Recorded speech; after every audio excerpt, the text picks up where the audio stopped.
Республикасындағы жаңа қазақ әліпбиінің емле ережелері 2019 жылдың көктемінде бекітілуге. Бұл туралы латын әліпбиіне көшу тарихи таңдау тақырыбында өткен республикалық онлайн конференцияда Ахмет Байтұрсынұлы атындағы Тіл білімі институтының директоры Ерден Қажыбек мәлім етті.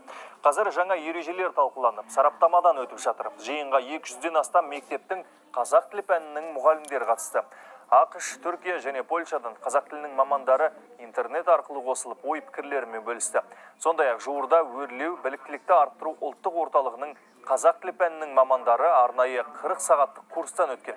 Олар латын әліпбиіне көшу түбегейлі шешілген кезде мектеп мұғалімдерін оқытатын болады. Тіл білімі институтының ғалымдары негізгі теориясын, соның нұсқаулығын барлығын жазып береді ғой. Ары қарай енді соны елге тарататын, әсіресе мұғалім қауымына тарататын тренерлер деп ойлаймын. Дәл қазіргі кезде елбасының нақты тапсырмасы бар. Біріншіден бұл әліпби бірде-бір тіл тұтынушыға ыңғайсыздық туғызбау керек. Екіншіден әр азаматтың пікірі біз үшін өте қымбат. Түркістан